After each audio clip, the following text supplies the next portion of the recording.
Hi hello welcome to competitive cracker. എൻ്റെ പേര് Anusree.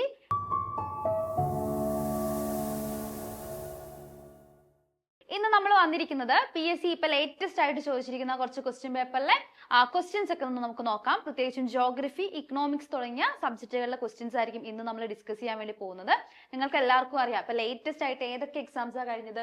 Constable ഡ്രൈവറുടെ എക്സാം കഴിഞ്ഞിട്ടുണ്ട്. അതുപോലെ തന്നെ WCPO, woman fire and rescue ഓഫീസറിന്റെ ഒക്കെ എക്സാംസ് ഇപ്പം ലേറ്റസ്റ്റ് ആയിട്ട് കഴിഞ്ഞിട്ടുണ്ടല്ലേ. ഈ ക്വസ്റ്റ്യൻ പേപ്പേഴ്സിലൂടെ ഒക്കെ പോയി കഴിഞ്ഞപ്പോൾ നിങ്ങൾക്കൊക്കെ ചിലർക്കെങ്കിലും കുറച്ച് പേർക്കെങ്കിലും കുറച്ച് ടെൻഷൻസ് ഒക്കെ ആയിട്ടുണ്ടാകും. കാരണം നല്ല ഡിഫിക്കൽട്ടി ലെവൽ ക്വസ്റ്റ്യൻസ് ഇപ്രാവശ്യം ചോദിച്ചിട്ടുണ്ട് PSC. അതുപോലെ തന്നെ ചില ക്വസ്റ്റ്യൻസിന്റെ ഒക്കെ സോഴ്സ് എവിടെയാന്ന് പോലും നമുക്ക് അറിയാത്ത രീതിയിലുള്ള ക്വസ്റ്റ്യൻസ് ഒക്കെ ഉണ്ടായിരുന്നു. അപ്പം എല്ലാവരും കുറെ ആളുകളൊക്കെ നല്ല ടെൻഷനിലായിരിക്കും എന്നറിയാം. അപ്പൊ നമുക്ക് ഇന്ന് ഈ 3 എക്സാംസിൽ ചോദിച്ചിട്ടുള്ള പ്രധാനപ്പെട്ട ജോഗ്രഫിയിലെയും ഇക്കണോമിക്സിലെയും ക്വസ്റ്റ്യൻസ് ആയിരിക്കും ഇന്ന് നമ്മൾ ഡിസ്കസ് ചെയ്യുന്നത്. അപ്പൊ നമുക്ക് ആ ക്വസ്റ്റ്യൻസിലേക്ക് പോവാം. ഈ ക്വസ്റ്റ്യൻസ് കാണുമ്പോൾ നിങ്ങൾക്ക് ഏകദേശം ഒരു ഐഡിയ കിട്ടും PSCയുടെ ഇപ്പോഴത്തെ ഒരു കറന്റ് ട്രെൻഡ് എന്താണെന്നും എങ്ങനെയൊക്കെയാണ് ചോദ്യങ്ങൾ വരുന്നതെന്നും ഉള്ളതിനെ പറ്റി ഒരു നിങ്ങൾക്ക് ഐഡിയ കിട്ടുന്നതായിരിക്കും. അപ്പം ഇത് ജോഗ്രഫിയിൽ നിന്നുള്ളൊരു ക്വസ്റ്റ്യൻ ആണ്. ഈ ഒരു ക്വസ്റ്റ്യൻ നോക്കിക്കേ. ചുവടെ നൽകിയിരിക്കുന്ന സവിശേഷതകളുടെ ക്രമത്തിന്റെ അടിസ്ഥാനത്തിൽ മേഘങ്ങളെ തിരിച്ചറിയുക. നോർമലി PSC മേഘങ്ങളുടെ ഭാഗത്തുനിന്ന് ചോദിക്കുന്ന ക്വസ്റ്റ്യൻസ് എന്ന് പറയുന്നത് ഏതെങ്കിലും ഒരു മേഘത്തിന്റെ സ്പെസിഫൈഡ് ഫീച്ചർ എടുത്തിട്ട് ഇത് ഏത് മേഘം എന്ന് ഐഡന്റിഫൈ ചെയ്യാനായിരുന്നു. പക്ഷെ ഈ ഒരു ക്വസ്റ്റ്യൻ നോക്കിക്കേ. ഈ ഒരു ക്വസ്റ്റ്യൻസിൽ എല്ലാം നമ്മൾ പഠിക്കുന്ന 4 ബേസിക് മേഘങ്ങൾ ഉണ്ടല്ലേ. ആ 4 ബേസിക് ക്ലൗഡ്സിന്റെയും ഫീച്ചേഴ്സ് ആണ് 4 സ്റ്റേറ്റ്മെന്റ്സ് ആയിട്ട് തന്നിരിക്കുന്നത്. അവിടെ നിന്ന് നമുക്ക് മനസ്സിലാക്കാൻ വേണ്ടി പറ്റും PSC എന്ത് ചെയ്തിട്ടുണ്ട്, കുറച്ചും കൂടി ക്വസ്റ്റ്യൻസിന്റെ ഒക്കെ ഒരു ലെവൽ കുറച്ചൊന്ന് മാറ്റിയിട്ടുണ്ട് അല്ലെ. അതായത് ഒരു ടോപ്പിക്ക് നിങ്ങൾക്ക് അറിയുമെങ്കിൽ ആ ടോപ്പിക്കിനെ പറ്റി നിങ്ങൾക്ക് കൃത്യമായിട്ടൊരു അറിവുണ്ടാവും എന്നതിനെ അളക്കുന്ന രീതിയിലുള്ള ഒരു ക്വസ്റ്റ്യൻ ആണിത്. അപ്പൊ ഈ ഒരു ചോദ്യത്തിൽ നമ്മുടെ 4 മേഘങ്ങളെ പറ്റി പറയുന്നുണ്ട്. ഫസ്റ്റ് സ്റ്റേറ്റ്മെന്റ് എന്താ? കറുപ്പ് അഥവാ ഇരുണ്ട നിറം. കറുപ്പ് നിറത്തിൽ കാണപ്പെടുന്ന മേഘങ്ങൾ ഏതാ? അത് നിംബസ് ക്ലൗഡ്സ് ആണല്ലേ. അപ്പൊ ഇവിടെ ഈ ഒരു ഓപ്ഷനിൽ നിന്ന് തന്നെ നമുക്ക് എന്ത് ചെയ്യാൻ വേണ്ടി, ഇത് നമുക്ക് പെട്ടെന്ന് ആൻസറിലേക്ക് എത്താൻ വേണ്ടി പറ്റുന്ന ഒരു ക്വസ്റ്റ്യൻ ആണ്. കാരണം നിങ്ങൾക്ക് കറുപ്പ് നിറത്തിൽ അഥവാ ഇരുണ്ട നിറത്തിലുള്ള മേഘങ്ങൾ ഏത് എന്ന് നിങ്ങൾക്ക് അറിയുമെങ്കിൽ കൃത്യമായിട്ട് പെട്ടെന്ന് തന്നെ ഈ ഒരു ഫസ്റ്റത്തെ ഈ ഒരൊറ്റ സ്റ്റേറ്റ്മെന്റിൽ നിന്ന് തന്നെ നിങ്ങൾക്ക് എന്ത് ചെയ്യാൻ വേണ്ടി പറ്റും, ആൻസറിലേക്ക് എത്താൻ വേണ്ടി പറ്റും. കാരണം ഇവിടെ നമുക്കറിയാം ഇരുണ്ട നിറത്തിലുള്ള മേഘങ്ങൾ എന്ന് പറയുന്നത് നിംബസ് ക്ലൗഡ്സ് ആണ് അല്ലെ. നിംബസ് ക്ലൗഡ്സ് ആണ്. അപ്പൊ ഈ താഴെ തന്നിരിക്കുന്ന ഓപ്ഷൻസിൽ നിംബസ് ക്ലൗഡ്സ് ആദ്യം ഉള്ളത് ഏതാണെന്ന് നോക്കിയാൽ മതി അല്ലെ. ഇതിൽ ആദ്യം ഉള്ളത് നിംബസ് ക്ലൗഡ്സ് ആദ്യം കിടക്കുന്നത് ഒറ്റ ഓപ്ഷനേ ഉള്ളൂ. അത് ഏത് ഓപ്ഷനാ? അത് ഓപ്ഷൻ C ആണ്. ഓക്കെ, അപ്പൊ ആൻസർ എന്തായിരിക്കും? ആൻസർ C ആണ് ആൻസർ. അപ്പൊ ഇരുണ്ട നിറത്തിലുള്ള മേഘങ്ങൾ നിംബസ് മേഘങ്ങൾ എന്നറിയപ്പെടുന്നു. അത് തന്നെയാണ് നമ്മുടെ മഴ മേഘങ്ങൾ എന്ന് പറയുന്നത് അല്ലെ. അപ്പം അടുത്തത് നേർത്ത തൂവൽ രൂപത്തിലുള്ള മേഘങ്ങൾ. അതെ, നേർത്ത തൂവൽ രൂപത്തിലുള്ള മേഘങ്ങൾ ഏത് മേഘങ്ങളാണ്? അതാണ് സീറസ് ക്ലൗഡ്സ്, സീറസ് മേഘങ്ങൾ എന്ന് പറയുന്നത്. ഇനി പഞ്ഞക്കെട്ടുകൾ പോലെ നമ്മൾ പിക്ചറൊക്കെ വരയ്ക്കുമ്പോ ഇങ്ങനെയല്ലേ മേഘത്തിന് വരയ്ക്കുന്നേ അല്ലെ. അപ്പൊ നോക്കിക്കേ, ബേസില് അടിഭാഗം ഇങ്ങനെയും ലംബമായിട്ടും മുകൾ ഭാഗം ഇങ്ങനെ പഞ്ഞിക്കെട്ടുകൾ പോലെ ഇരിക്കുന്ന മേഘങ്ങളെയാണ് എന്തെന്ന് വിളിക്കുന്നത്? നമ്മുടെ ക്യൂമുലസ് മേഘങ്ങൾ എന്ന് വിളിക്കുന്നത്. അങ്ങനെയാണെങ്കിൽ അടുത്തത് ആകാശത്തിന്റെ ഭൂരിഭാഗവും ഉൾക്കൊള്ളുന്ന അടുക്ക്, ലെയർ ആയിട്ട് കാണപ്പെടുന്ന മേഘങ്ങളാണ് ഏത് മേഘങ്ങൾ? സ്ട്രാറ്റസ് ക്ലൗഡ്സ് എന്ന് പറയുന്നത്. അപ്പൊ ബേസിക്കലി നമുക്ക് 4 മേഘങ്ങളെ പറ്റിയിട്ടാണ് പഠിക്കാനുള്ളത്. ഈ 4 മേഘങ്ങൾ നിങ്ങൾ കൃത്യമായിട്ട് അറിഞ്ഞിരിക്കണം. കാരണം ഇത് ഇപ്പൊ ഒരു ഹോട്ട് ടോപ്പിക്കും കൂടിയാണ് ഈ മേഘങ്ങൾ എന്ന് പറയുന്നത്. ഏതൊക്കെയാ? Nimbus clouds, serous clouds, cumulus clouds and Stratus clouds. ഇതാണ് ഈ ഒരു ക്വസ്റ്റ്യന്റെ ഓർഡർ എന്ന് പറയുന്നത്. അപ്പൊ മേഘങ്ങളെ പറ്റി പഠിക്കുമ്പോൾ നിങ്ങൾ പഠിക്കണം ഏറ്റവും ഹൈറ്റിൽ കാണുന്ന മേഘങ്ങൾ ഏത്? ഏറ്റവും ഹൈറ്റിൽ കാണുന്ന മേഘങ്ങൾ ഏതാ? സീറസ് ക്ലൗഡ്സ് അല്ലെ. Serous clouds. അടുത്തത് അതിന്റെ തൊട്ട് താഴെ ഏറ്റവും താഴെയായിട്ട് കാണുന്ന മേഘങ്ങൾ ഏത്? അത് അങ്ങനെയുള്ള ചോദ്യങ്ങളൊക്കെ സ്ട്രാറ്റസ് ക്ലൗഡ്സ് ആണ്. അപ്പൊ അങ്ങനെയുള്ള കാര്യങ്ങളൊക്കെ നിങ്ങൾ കൃത്യമായിട്ടും അറിഞ്ഞിരിക്കുക. ഓക്കെ, അപ്പൊ നമുക്ക് അടുത്ത ചോദ്യം നോക്കാം. അടുത്ത ചോദ്യം നോക്കിക്കേ. താഴെ നൽകിയവയിൽ ഉപദ്വീപീയ പീഠഭൂമിയുമായി ബന്ധപ്പെട്ട ശരിയായ വിവരണം ഏതെല്ലാമാണെന്നാണ് ക്വസ്റ്റ്യൻ. അപ്പം നിങ്ങൾ ഒരു ക്വസ്റ്റ്യൻ കാണുമ്പോൾ അതിന്റെ കീവേഡ് ഐഡന്റിഫൈ ചെയ്യുക. ശരിയായ വിവരണമാണ് ചോദിച്ചിരിക്കുന്നത്. നമുക്ക് 4 സ്റ്റേറ്റ്മെന്റ്സ് ഉണ്ട് അല്ലെ. ഇത് ഇന്ത്യയുടെ ഫിസിയോഗ്രഫിയുമായി ബന്ധപ്പെട്ടിട്ടുള്ള ഒരു ക്വസ്റ്റ്യൻ ആണ്. നമുക്കറിയാം ഇന്ത്യയുടെ ഫിസിയോഗ്രഫി പഠിക്കുമ്പോൾ നമ്മൾ ഇന്ത്യയുടെ ഭൂവിഭാഗങ്ങൾ എന്ന് പറയുന്നത് 6 വിഭാഗമാണെന്ന് നമ്മൾ പഠിച്ചിട്ടുണ്ട് അല്ലെ. ഏതൊക്കെയായിരുന്നു? അപ്പൊ ഇന്ത്യക്ക് 6 ഭൂവിഭാഗങ്ങളാണുള്ളതെന്ന് നമ്മൾ പഠിക്കാറുണ്ടല്ലേ. ഏറ്റവും മുകളിലായിട്ട് എന്തുണ്ട്? ഏറ്റവും മുകളിലായിട്ട് നമ്മുടെ മൗണ്ടെയിൻസ് ഉണ്ട്, നോർത്തേൺ മൗണ്ടെയിൻസ് അല്ലെങ്കിൽ വടക്ക് പർവ്വതനിരകൾ, ഹിമാലയൻ മൗണ്ടെയിൻസ് ആണ് മുകളിൽ. നോർത്തേൺ മൗണ്ടെയിൻ സിസ്റ്റം ആണ് നമുക്ക് ഇന്ത്യയുടെ ഏറ്റവും ഈ ഒരു ഭാഗത്ത് നമുക്ക് കാണുവാൻ വേണ്ടി സാധിക്കുന്നത് അല്ലെ. ഇവിടെയൊക്കെ എന്താണ് നോർത്തേൺ മൗണ്ടെയിൻ സിസ്റ്റം ആണ്. ഇനി ഈ നോർത്തേൺ മൗണ്ടെയിൻ സിസ്റ്റം, ഈ ഹിമാലയാസിൽ നിന്ന് ഉത്ഭവിക്കുന്ന നദികൾ ഉണ്ടല്ലേ, ഏതൊക്കെയാ ഹിമാലയൻ നദികൾ എന്ന് പറയുന്നത്? 3 ഹിമാലയൻ റിവേഴ്സ് ആണ് നമുക്കുള്ളത്, ഇൻഡസ്, ഗംഗ, ബ്രഹ്മപുത്ര. ഈ ഹിമാലയൻ റിവേഴ്സ് ഇവിടെ നിന്ന് ഹിമാലയത്തിൽ നിന്ന് അല്ലെങ്കിൽ ഇവിടുത്തെ നോർത്തേൺ മൗണ്ടെയിൻ സിസ്റ്റത്തിൽ നിന്ന് ഉത്ഭവിച്ച് ഈ നദികൾ താഴേക്ക് ഒഴുകി വരുന്നു. താഴേക്ക് ഒഴുകി വരുമ്പോൾ ഈ നദികൾ എന്ത് ചെയ്യുന്നുണ്ട്? ഈ ഒഴുകുന്നതിന്റെ ഒപ്പം എക്കൽ മണ്ണുകൾ ഇവിടെ എന്ത് ചെയ്യുന്നുണ്ട്? അലൂവിയൽ സോയില് ഇവിടെ ഡെപ്പോസിറ്റ് ചെയ്യുന്നുണ്ട് അല്ലെ. ഈ ഒരു ഭാഗത്തായിട്ട് എന്ത് ചെയ്യുന്നു? അലൂവിയൽ സോയില് ഡെപ്പോസിറ്റ് ചെയ്യുന്നു. അങ്ങനെ അലൂവിയൽ സോയില് ഡെപ്പോസിറ്റ് ചെയ്തിട്ട് ഇവിടെ ഈ ഒരു ഭാഗത്തായിട്ട് നമ്മുടെ ഈ നദികൾ ഉണ്ടാക്കുന്ന ഭൂരൂപമാണ് ഇന്ത്യൻ മഹാസമതലങ്ങൾ അല്ലെങ്കിൽ നോർത്തേൺ പ്ലെയിൻസ് എന്ന് പറയുന്നത്. ഇനി ഇതിന് തൊട്ട് താഴെയായിട്ട് ഒരു ഇൻവേർട്ടഡ് ട്രയാങ്കിൾ ഷേപ്പിൽ, അതായത് ഒരു ത്രികോണം തിരിച്ചിട്ട രീതിയിൽ ഇവിടെ എന്ത് കിടപ്പുണ്ട്? ഇവിടെ നമ്മുടെ പ്ലാറ്റ്യൂസ് കിടപ്പുണ്ട് അല്ലെ, പീഠഭൂമികൾ കിടപ്പുണ്ട്. അപ്പൊ പീഠഭൂമി എന്താണെന്ന് അറിയാത്തവരുണ്ടാവും. പീഠഭൂമിയും മൗണ്ടെയിനും തമ്മിലുള്ള ഡിഫറൻസ് നിങ്ങൾ അറിഞ്ഞിരിക്കണം. ഒരു മൗണ്ടെയിൻ എന്ന് വെച്ചിട്ടുണ്ടെങ്കിൽ ഉയർന്ന ഭൂപ്രദേശമായിരിക്കും. ഓക്കെ, അത് ഉയർന്ന ഭൂപ്രദേശമായിരിക്കും. പക്ഷെ അതിന്റെ മുകൾ ഭാഗം, അതിന്റെ സമ്മിറ്റ് എന്ന് പറയുന്നത് ഇങ്ങനെ കൂർത്തിട്ടായിരിക്കും ഉണ്ടാവുക. എന്നാൽ ഒരു പീഠഭൂമി, ഒരു പ്ലാറ്റ്യൂ എന്ന് വെച്ചിട്ടുണ്ടെങ്കിൽ അതും ഉയർന്ന ഭൂപ്രദേശമാണ്. പക്ഷെ അതിന്റെ മുകൾ ഭാഗം എന്ന് പറയുന്നത് ഇങ്ങനെ ടേബിൾ ലാൻഡിലായിരിക്കും, ഇങ്ങനെ പ്ലെയിൻ ആയിട്ടായിരിക്കും ഉണ്ടാവുക. അതാണ് പ്ലാറ്റ്യൂവും മൗണ്ടെയിനും തമ്മിലുള്ള ഡിഫറൻസ് എന്ന് പറയുന്നത്. അങ്ങനെയാണെങ്കിൽ ഞാൻ പറഞ്ഞു ഇന്ത്യയുടെ ഈ ഒരു ഭാഗം എന്താണ്? ഈ ഒരു ഭാഗം നമ്മുടെ പെനിൻസുലാർ പ്ലാറ്റ്യൂ ആണ്, പീഠഭൂമികളാണ്. ഇനി ഇന്ത്യന്റെ ഈ ഭാഗത്തായിട്ട് എന്തുണ്ട്? നമുക്ക് ഈ ഭാഗത്തായിട്ട് നമുക്ക് രാജസ്ഥാന്റെ ഭാഗത്തായിട്ടൊക്കെ നമുക്ക് എന്ത് കാണാൻ വേണ്ടി സാധിക്കും? ഡെസേർട്ട്, മരുഭൂമികൾ കാണാൻ വേണ്ടി സാധിക്കും. ഇനി ഇന്ത്യ എന്ന് പറയുന്നത് എന്താണ്? ഒരു പെനിൻസുലയാണ് അല്ലെ. എന്താ പെനിൻസുല എന്ന് വെച്ചിട്ടുണ്ടെങ്കിൽ? പെനിൻസുല എന്ന് വെച്ചാൽ പ്രത്യേകിച്ച് ഒന്നുമില്ല, ഒരു ലാൻഡ് ഏരിയ. ആ ലാൻഡ് ഏരിയയുടെ മൂന്ന് ഭാഗവും എന്തായിരിക്കും?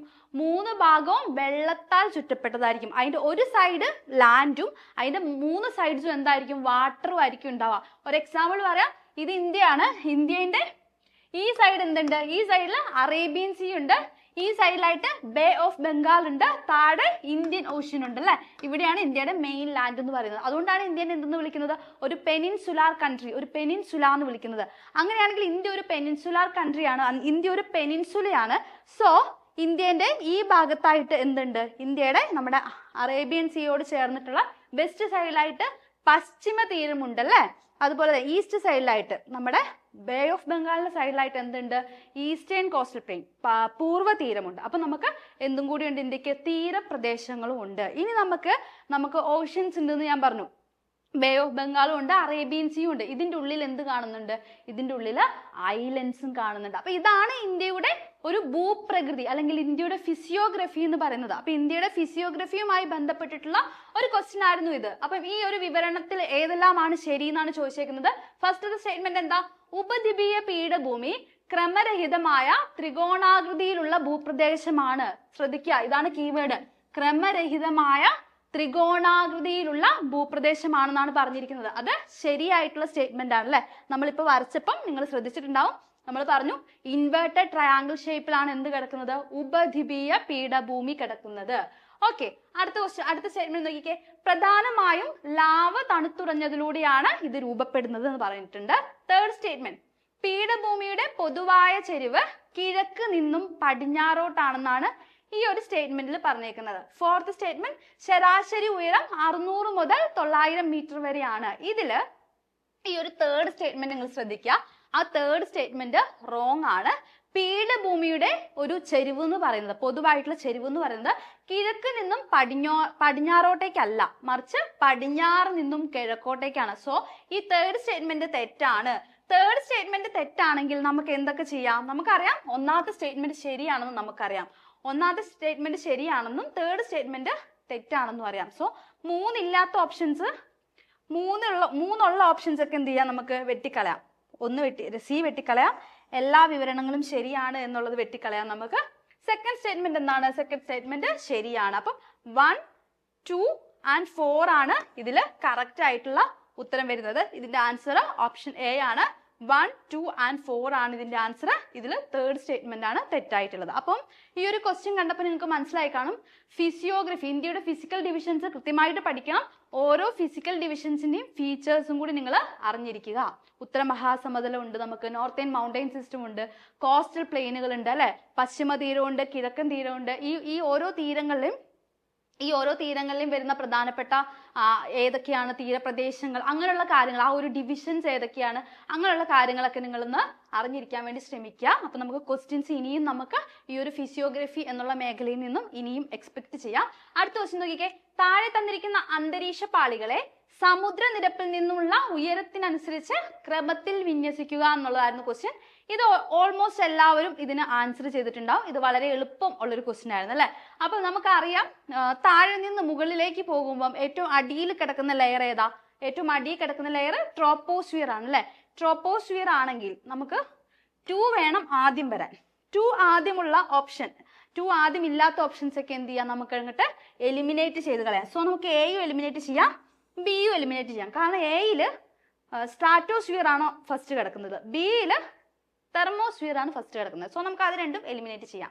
അപ്പൊ ട്രോപ്പോസ്ഫിയറിന്റെ തൊട്ട് മുകളിൽ കിടക്കുന്നത് ആരാ? ട്രോപ്പോസ്ഫിയറിന്റെ തൊട്ട് മുകളിൽ കിടക്കുന്നത് നമ്മുടെ സ്ട്രാറ്റോസ്ഫിയർ ആണ് അല്ലെ. അപ്പം ട്രോപ്പോസ്ഫിയർ, അതിന്റെ തൊട്ട് മുകളിൽ സ്ട്രാറ്റോസ്ഫിയർ ആണ് കിടക്കുന്നത്. അപ്പൊ 2 കഴിഞ്ഞിട്ട് നമുക്ക് വേണ്ടത് 1 ആണ്. 2 കഴിഞ്ഞിട്ട് 1 ഉള്ള ഓപ്ഷൻ ഇതിൽ ഒരെണ്ണേ ഉള്ളൂ. അത് ഏത് ഓപ്ഷനാ? അത് ഓപ്ഷൻ ഡി ആണ്.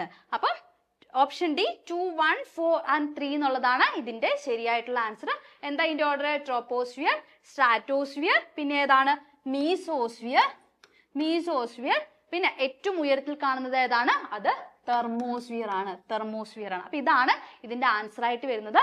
ഇപ്പം ഈ അന്തരീക്ഷ പാളികളുടെ ഫീച്ചേഴ്സും കാര്യങ്ങളൊക്കെ എന്ത് ചെയ്യണം, കൃത്യമായിട്ടൊന്ന് നോക്കി വെച്ചേക്കുക. നമുക്ക് അടുത്ത ക്വസ്റ്റ്യനിലേക്ക് പോയാലോ? അടുത്ത ക്വസ്റ്റ്യൻ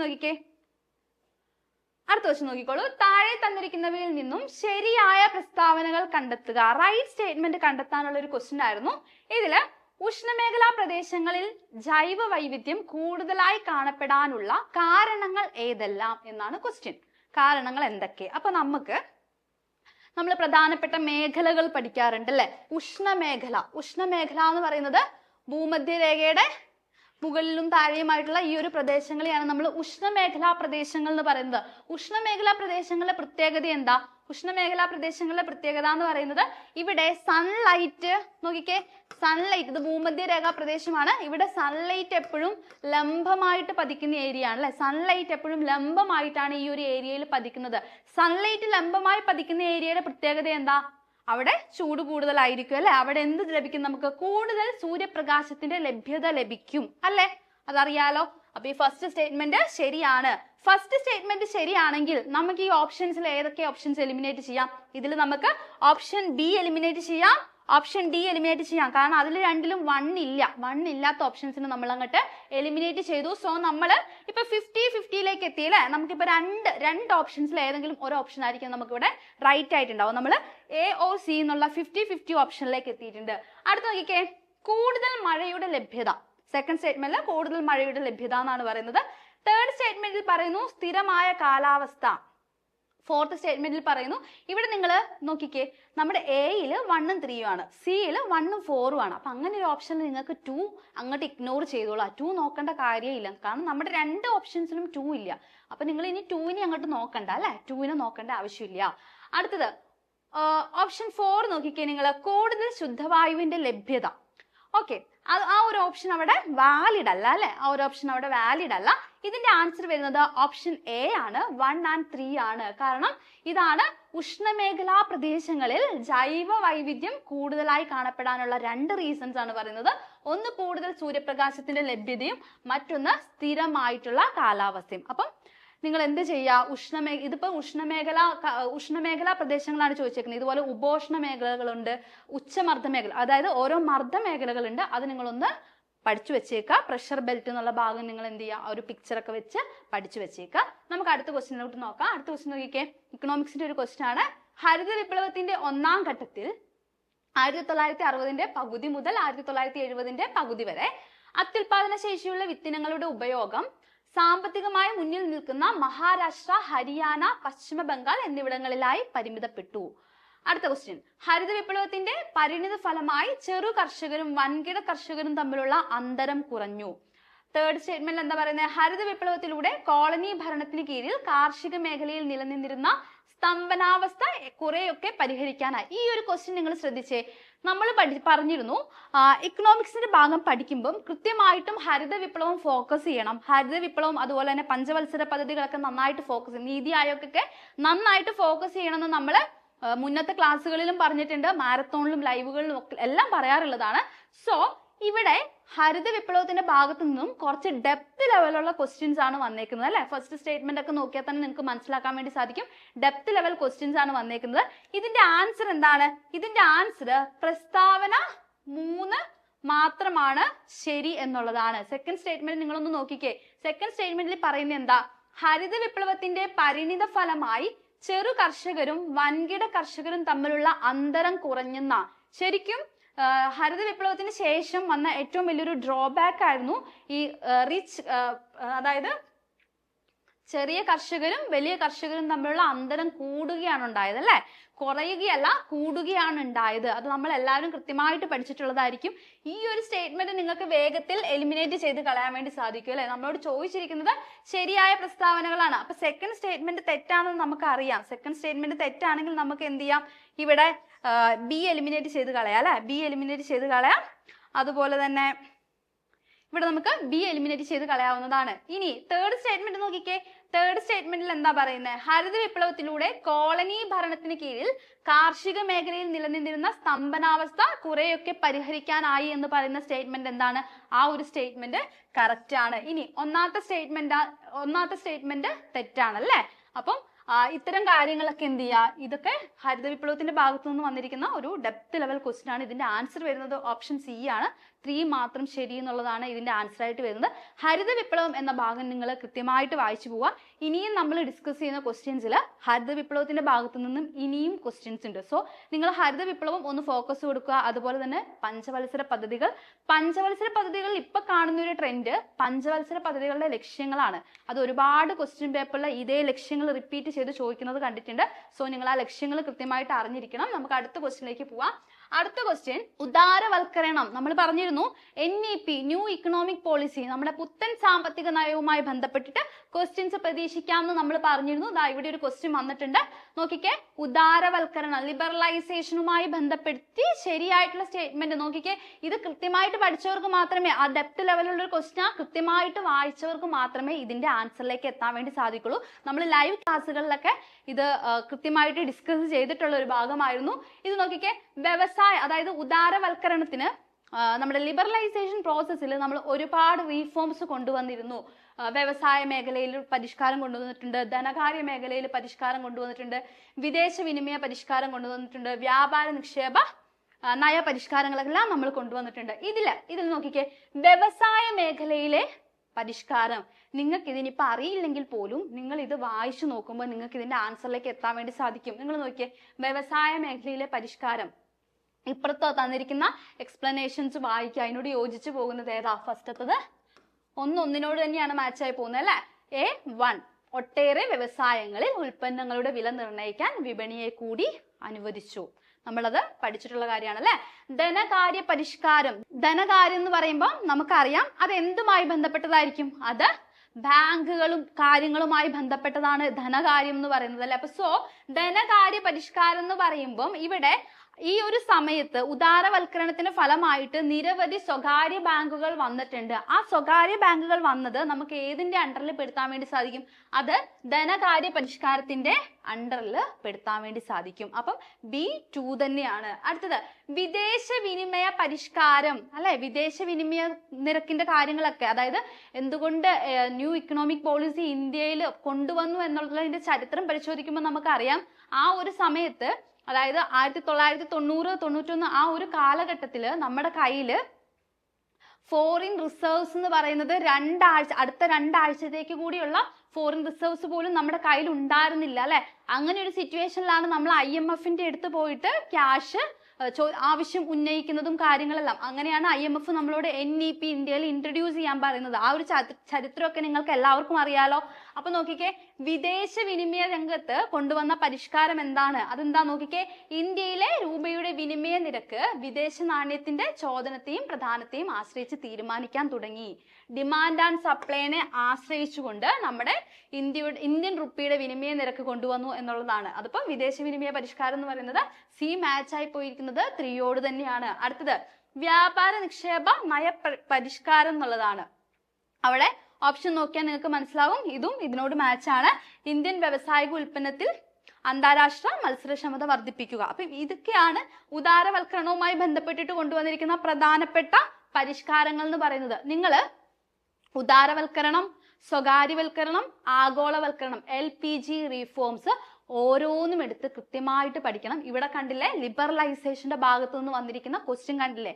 ഈ ഒരു ലെവൽ ക്വസ്റ്റ്യൻസ് നമുക്ക് ഇനിയും പ്രതീക്ഷിക്കാവുന്നതാണ്. അതുപോലെ ഇനിയിപ്പോ പ്രൈവറ്റൈസേഷൻ, നിങ്ങൾ ഓരോരോന്നും എടുത്ത് പഠിക്കുക. LPG റീഫോംസിൽ ലിബറലൈസേഷൻ എടുത്ത് പഠിക്കുക, പ്രൈവറ്റൈസേഷൻ എടുത്ത് പഠിക്കുക, ഗ്ലോബലൈസേഷൻ എടുത്ത് പഠിക്കുക. നമുക്ക് ഗ്ലോബലൈസേഷനിൽ ഔട്ട്സോഴ്സിംഗ് ഒക്കെ പഠിക്കാനുണ്ടല്ലേ. അപ്പൊ അങ്ങനെയുള്ള ടേംസ് ഒക്കെ, പുതിയ പുതിയ ടേംസും അങ്ങനെയുള്ള കാര്യങ്ങളെല്ലാം നിങ്ങൾ കൃത്യമായിട്ട് പഠിച്ചിട്ടുണ്ടെന്ന് ഉറപ്പുവരുത്തുക. നമുക്ക് ഡെപ്ത് ലെവലുള്ള ക്വസ്റ്റ്യൻസ് ഇനിയും എക്സ്പെക്ട് ചെയ്യാവുന്നതാണ്. അപ്പൊ നമുക്ക് അടുത്ത ക്വസ്റ്റ്യൻ നോക്കാം. നീതി ആയോഗിനെ സംബന്ധിച്ച് താഴെ നൽകിയിരിക്കുന്നവയിൽ തെറ്റല്ലാത്ത പ്രസ്താവന ഏത്? റോങ് സ്റ്റേറ്റ്മെന്റ് ഏത് എന്നാണ് ക്വസ്റ്റ്യൻ. 4 ഓപ്ഷൻസ് ഉണ്ട്. ആസൂത്രണ കമ്മീഷന് പകരം 2005 നീതി ആയോഗ് വന്നു എന്നാണ് പറയുന്നത്. 2005 നീതി ആയോഗ് വന്നത്? അല്ല, ഫസ്റ്റ് സ്റ്റേറ്റ്മെന്റ് തന്നെ തെറ്റാണ് അല്ലെ. 2015 നീതി ആയോഗ് വന്നത്. ഫസ്റ്റ് സ്റ്റേറ്റ്മെന്റ് തെറ്റി. ഫസ്റ്റ് സ്റ്റേറ്റ്മെന്റ് തെറ്റാണെങ്കിൽ നമുക്ക് ഏതൊക്കെ ഓപ്ഷൻസ് എലിമിനേറ്റ് ചെയ്യാം? നമുക്ക് ഓപ്ഷൻ A എലിമിനേറ്റ് ചെയ്യാം, ഓപ്ഷൻ B എലിമിനേറ്റ് ചെയ്യാം. സെക്കൻഡ് സ്റ്റേറ്റ്മെന്റ് നോക്കിക്കേ, കേന്ദ്രഭരണ പ്രദേശങ്ങളിലെ ലഫ്റ്റനന്റ് ഗവർണർമാർ നീതി ആയോഗിലെ അംഗങ്ങൾ ആയിരിക്കും. അതങ്ങനെ ഒരു സ്റ്റേറ്റ്മെന്റ് അവിടെ തന്നിട്ടുണ്ട്. അപ്പൊ ആ ഒരു സ്റ്റേറ്റ്മെന്റ് ശരിയാണോ? ആ ഒരു സ്റ്റേറ്റ്മെന്റ് ശരിയാണ്. നമുക്ക് എല്ലാവർക്കും അറിയുന്നതാണ് നീതി ആയോഗിലെ മെമ്പേഴ്സ് ആരൊക്കെയാണെന്ന് നമുക്ക് എല്ലാവർക്കും അറിയുന്നതാണ്. കേന്ദ്രഭരണ പ്രദേശങ്ങളിലെ ലഫ്റ്റനന്റ് ഗവർണർമാർ നീതി ആയോഗിലെ അംഗങ്ങളാണ്. അത് കറക്റ്റ് ആയിട്ടുള്ള സ്റ്റേറ്റ്മെന്റ് ആണ്. Third statement, national industry four transforming India എന്നതിന്റെ ചുരുക്കെഴുത്താണ് നീതി ആയോഗ്. നീതി ആയോഗിന്റെ ഫുൾ ഫോം എല്ലാവർക്കും അറിയാലോ. ഈ മുന്നേ കഴിഞ്ഞ മറ്റൊരു എക്സാമിൽ നീതി ആയോഗിന്റെ ഫുൾ ഫോം ചോദിച്ചിട്ടുണ്ടായിരുന്നു അല്ലെ. National institution for transforming India എന്നുള്ളതാണ് എന്തിന്റെ ഫുൾ ഫോം? നീതി ആയോഗിന്റെ ഫുൾ ഫോം. സോ ഇത് തെറ്റാണ്. 3 തെറ്റാണെങ്കിൽ നമുക്ക് ഏത് ഓപ്ഷൻ എലിമിനേറ്റ് ചെയ്യാം? ഇനിയിപ്പോ നിങ്ങൾക്ക് 2 അറിയില്ല എന്ന് കരുതുക. 2 അറിയില്ലെങ്കിൽ വിട്ടോളൂ. 3 തെറ്റാണെന്ന് അറിയാലോ. 3 തെറ്റാണെങ്കിൽ നമ്മൾ എന്ത് ചെയ്യും? ഓപ്ഷൻ D എലിമിനേറ്റ് ചെയ്യും. ഓപ്ഷൻ D എലിമിനേറ്റ് ചെയ്താൽ നമുക്ക് ഡയറക്റ്റ് ആയിട്ട് ആൻസറിലേക്ക് എത്തി. ആൻസർ ഏതാണ്? 2 and 4 ആണ് അല്ലെ. 2 and 4 ആണ് ശരിയായിട്ടുള്ളത്. അതായത് നമ്മളോട് ചോദിച്ചിരിക്കുന്നത് തെറ്റല്ലാത്ത പ്രസ്താവനകൾ ഏത് എന്നാണ്. ഏതൊക്കെയാ തെറ്റല്ലാത്ത, അതായത് ശരിയായ പ്രസ്താവനകൾ ഏതൊക്കെയാ? ഓപ്ഷൻ 2ഉം ഓപ്ഷൻ 4ഉം. അതായത് സ്റ്റേറ്റ്മെന്റ് 2 and 4 ആണ് ശരിയായിട്ടുള്ളത്. ഓക്കെ, നമുക്കപ്പോ എന്ത് ചെയ്യാം? അടുത്ത ക്വസ്റ്റ്യനിലേക്ക് പോവാം. അടുത്ത ക്വസ്റ്റ്യൻ നോക്കിക്കേ. ഇന്ത്യയിലെ പുത്തൻ സാമ്പത്തിക നയവുമായി ബന്ധമില്ലാത്തത് താഴെ തന്നിരിക്കുന്നതിൽ ഏത്? അതായത് പുത്തൻ സാമ്പത്തിക പരിഷ്കാരങ്ങളിൽ നിന്ന് വന്നിരിക്കുന്ന അടുത്ത ക്വസ്റ്റ്യൻ ആണ്. ഈ ഒരു ക്വസ്റ്റ്യൻ നിങ്ങൾ നോക്കിക്കേ. നമ്മൾ ഈ കമ്മിറ്റീസിന്റെ കാര്യമൊക്കെ നമ്മൾ മാരത്തോണിൽ പറഞ്ഞിരുന്നല്ലേ. നോക്കിക്കേ, 1991 ആരംഭിച്ചു. ശരിയാണോ? 1991 NEP ആരംഭിച്ചത്? ശരിയാണ്. ആഗോളവൽക്കരണം NEP-യുമായി ബന്ധപ്പെട്ടതാണോ? ബന്ധപ്പെട്ടതാണല്ലേ. ആണ്. ഓക്കെ, അടുത്ത രണ്ടെണ്ണം നിങ്ങൾക്ക് അറിയില്ല എന്ന് കരുതുക. നമുക്കൊന്ന് ഓപ്ഷൻ എലിമിനേറ്റ് ചെയ്ത് നോക്കിയാലോ. നമ്മളോട് ചോദിച്ചിരിക്കുന്നത് ബന്ധമില്ലാത്തത് ഏത് എന്നാണ്. 1991 ആരംഭിച്ചു, അത് ശരിയാണ്. സോ നമുക്ക് ഏത് ഓപ്ഷൻ എലിമിനേറ്റ് ചെയ്യാം? നമുക്ക് ഓപ്ഷൻ A എലിമിനേറ്റ് ചെയ്യാം അല്ലെ. ആഗോളവൽക്കരണം ശരിയായിട്ടുള്ളതാണ്. സോ നമുക്ക് ഏത് എലിമിനേറ്റ് ചെയ്യാം? ബിയും എലിമിനേറ്റ് ചെയ്യാം. ഇനി നമ്മൾ 2 ഓപ്ഷൻസിൽ എത്തി നിൽക്കുകയാണ്. CD 2 ഓപ്ഷൻസിലേക്ക് എത്തി നിൽക്കുകയാണ്. ഇനി നമുക്ക് നോക്കാം. നരസിംഹം റിപ്പോർട്ടും ഉണ്ട്, കാർവേ കമ്മിറ്റി റിപ്പോർട്ടും ഉണ്ട് അല്ലെ. ഇതിലെ ഏത് റിപ്പോർട്ടാണ് നമ്മുടെ NEP-യുമായി ബന്ധപ്പെട്ടിരിക്കുന്നത്? ഏത് റിപ്പോർട്ടാണ്? നരസിംഹം റിപ്പോർട്ടാണ് ന്യൂ ഇക്കണോമിക് പോളിസിയുമായി ബന്ധപ്പെട്ടിട്ടിരിക്കുന്നത്. നമ്മളത് കൃത്യമായിട്ട് പഠിച്ചു വെച്ചതാണ്. ഇതിന്റെ ആൻസർ എന്താണ്? ഇതിന്റെ ആൻസർ ഓപ്ഷൻ 4 ആണ്. അതായത് ഓപ്ഷൻ D 4 മാത്രം. കാരണം ബാക്കി 3 എന്തുമായി ബന്ധപ്പെട്ടതാണ്? ബാക്കി 3 ന്യൂ ഇക്കണോമിക് പോളിസിയുമായി ബന്ധപ്പെട്ടതായിരുന്നു. അപ്പം ഇതും നമുക്ക് ഒരു രീതിയിൽ പറഞ്ഞാൽ ഡെപ്ത് ലെവൽ, ഓവർ ഡെപ്ത് അല്ല എങ്കിലും ഒരു ആവറേജ് ലെവൽ ക്വസ്റ്റ്യൻ ആയിരുന്നു ഇത്. അപ്പം ഇങ്ങനെയുള്ള ക്വസ്റ്റ്യൻസും നമുക്കിനി എക്സ്പെക്ട് ചെയ്യാവുന്നതാണ്. അടുത്ത ക്വസ്റ്റ്യൻ നോക്കിക്കോളൂ. ട്രിറ്റിക്കം ഈസ്റ്റീവം ഏതിന്റെ ശാസ്ത്രനാമമാണ്? ഹരിത വിപ്ലവം പഠിക്കുമ്പോൾ നമ്മൾ കൃത്യമായിട്ടും ഗോതമ്പിനെ പറ്റി പഠിക്കാറുണ്ട്. ഗോതമ്പിനെ പറ്റി പഠിക്കുമ്പോൾ നമ്മൾ കൃത്യമായിട്ടും ഈ ഒരു ട്രിറ്റിക്കം ഈസ്റ്റീവം എന്ന ശാസ്ത്രനാമവും പഠിക്കാറുണ്ടല്ലോ. അപ്പൊ ഇത് നമുക്ക് ഹരിത വിപ്ലവവുമായി റിലേറ്റ് ചെയ്ത് വന്നിരിക്കുന്ന ഒരു ക്വസ്റ്റ്യൻ ആണെന്ന് വേണമെങ്കിൽ പറയാവുന്നതാണ്. സോ നിങ്ങൾ ഹരിത വിപ്ലവത്തിന് ഫോക്കസ് കൊടുക്കണം. കൃത്യമായിട്ട് നിങ്ങൾ ഹരിത വിപ്ലവത്തിന് ഫോക്കസ് കൊടുക്കണം. കാരണം അവിടെ നിന്ന് പല രീതിയിലുള്ള ക്വസ്റ്റ്യൻസ് വരുന്നുണ്ട്. ഇതിന്റെ ആൻസർ ഓപ്ഷൻ ബി. അപ്പം ഹരിത വിപ്ലവവുമായി ബന്ധപ്പെട്ടിട്ടുള്ള കാര്യങ്ങൾ കൃത്യമായി പഠിച്ചു വെക്കുക. അപ്പൊ ഹരിത വിപ്ലവവുമായി ബന്ധപ്പെട്ടിട്ട് മറ്റൊരു ക്വസ്റ്റ്യൻ വന്നിട്ടുണ്ട്. നമുക്ക് ആ ക്വസ്റ്റ്യൻ ഒന്ന് നോക്കിയാലോ. ഹരിത വിപ്ലവവുമായി ബന്ധപ്പെട്ടിട്ട് വന്നിരിക്കുന്ന മറ്റൊരു ക്വസ്റ്റ്യൻ ആണ്. ഹരിത വിപ്ലവവുമായി ബന്ധപ്പെട്ട് ശരിയല്ലാത്തത് ഏത്? തെറ്റായിട്ടുള്ള പ്രസ്താവന ഏത് എന്നാണ് ചോദ്യം.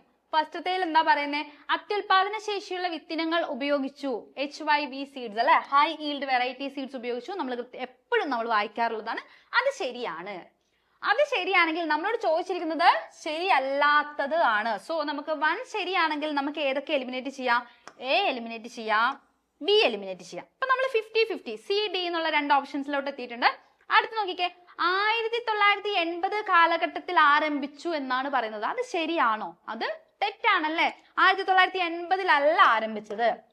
1960 പകുതിയോടെയാണ് നമ്മുടെ തേർഡ് 5 ഇയർ പ്ലാനിന്റെ ഒക്കെ ഒരു പകുതി കാലഘട്ടത്തിലാണ് നമ്മൾ എന്താ ആരംഭിച്ചിരിക്കുന്നത്? നമ്മുടെ ഗ്രീൻ റവല്യൂഷൻ ആരംഭിച്ചിരിക്കുന്നത്. സോ അത് തെറ്റായിട്ടുള്ള സ്റ്റേറ്റ്മെന്റ് അല്ലേ.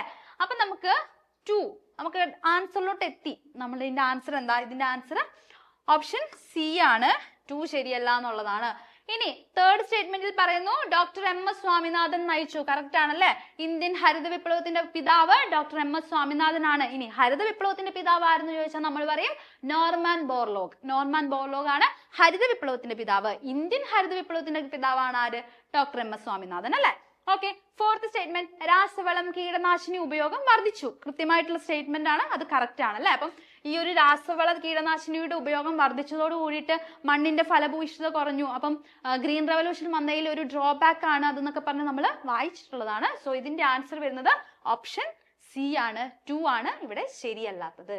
അപ്പൊ നമുക്ക് അടുത്ത ക്വസ്റ്റ്യൻ നോക്കാം. കറന്റ് അഫെയറുമായി ബന്ധപ്പെട്ടതാണ്. ഇവിടെ നിങ്ങൾ ഇപ്പൊ ലേറ്റസ്റ്റ് ആയിട്ട് വന്നിരിക്കുന്ന ക്വസ്റ്റ്യൻ പേപ്പർ ഒക്കെ ഒന്ന് നോക്കുകയാണെങ്കിൽ നിങ്ങൾക്ക് മനസ്സിലാകും. കറന്റ് അഫെയർ മിക്സ് ചെയ്തിട്ട്, അതായത് ഓരോ സബ്ജക്ട് ബേസിസിലുള്ള കറന്റ് അഫെയർസ് മിക്സ് ചെയ്തിട്ടുള്ള ക്വസ്റ്റ്യൻസ് നമുക്ക് കാണാൻ വേണ്ടി സാധിക്കും.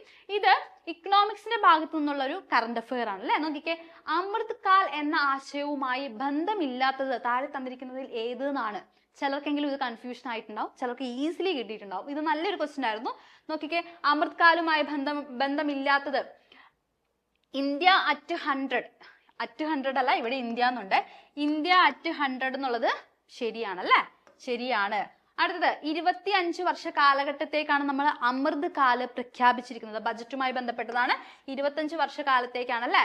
2022 തൊട്ടിട്ട് 2047 വരെ 25 വർഷ കാലത്തേക്കാണ് നമ്മൾ അമൃത് കാല് പ്രഖ്യാപിച്ചിട്ടുള്ളത്. അതായത് ഇന്ത്യക്ക് 100 വർഷം, ഇന്ത്യക്ക് സ്വാതന്ത്ര്യം കിട്ടി 100 വർഷം പൂർത്തിയാകുന്ന കാലഘട്ടമാണ് നമ്മൾ ഈ ഒരു 2047 എന്ന് പറയുന്നത്.